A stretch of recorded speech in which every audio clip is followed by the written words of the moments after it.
ប្រធានាធិបតី Zelensky ទម្លាយឲ្យដឹងថាបណ្ដាញសម្ព័ន្ធមិត្តបង្ខំឲ្យអ៊ុយក្រែនបញ្ឈប់ការវាយប្រហារលើវិស័យប្រេងរុស្ស៊ីគណៈវិបត្តិថាមពលសកលកំពុងហក់ឡើងកម្ដៅដោយបាយពុះចឹងប្រធានាធិបតីអ៊ុយក្រែនលោក Zelensky បានទម្លាយឲ្យដឹងជាសាធារណៈនៅសម្ពាធពីប្រទេសសម្ព័ន្ធមិត្តមួយចំនួនដែលបានស្នើសុំឲ្យទីក្រុងគៀវកាត់បន្ថយការវាយប្រហារលើហេដ្ឋារចនាសម្ព័ន្ធថាមពលរបស់សហព័ន្ធរុស្ស៊ីដើម្បីបញ្ជាការហក់ឡើងនៃតម្លៃប្រេងពិភពលោកយោងតាមការចុះផ្សាយរបស់សារព័ត៌មាន CNN កាលពីថ្ងៃទី30 ខែមីនាឆ្នាំ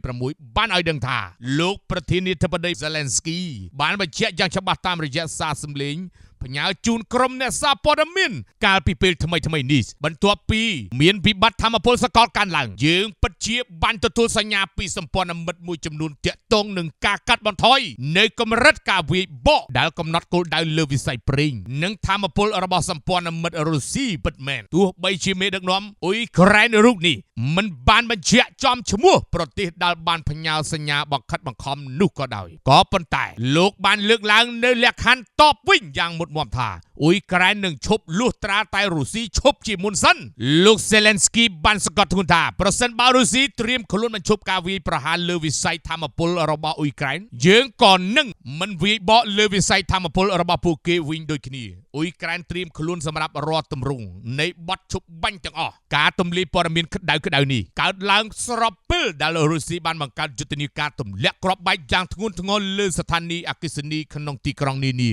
របស់អ៊ុយក្រែនដែលបណ្ដាលឲ្យប្រជាពលរដ្ឋរាប់លាននាក់រស់នៅក្នុងភាពងងឹតងងុលគ្មានអគ្គិសនីប្រើប្រាស់និងភាពត្រជាក់ខ្លាំងក្នុងរដូវរងានេះជាការសងសឹកក្នុងសប្តាហ៍កន្លងទៅដ្រូនរបស់អ៊ុយក្រែនបានហោះទៅវាយប្រហារចំគោលដៅរោងចក្រចម្រាញ់ប្រេងនិងស្ថានីយ៍នាំចេញប្រេងធំៗរបស់រុស្ស៊ីជាបន្តបន្ទាប់ដើម្បីកាត់ផ្ដាច់ប្រភពចំណេញពីតម្លៃប្រេងសកលដែលកំពុងហក់ឡើងថ្លៃកប់ពពកនោះយោងតាមប្រភពពីសារព័ត៌មានអន្តរជាតិជាច្រើនកាលពីដើមឆ្នាំ2026នេះតម្លៃប្រេងឆៅលើទីផ្សារពិភពលោកបានហក់ឡើងលើសពី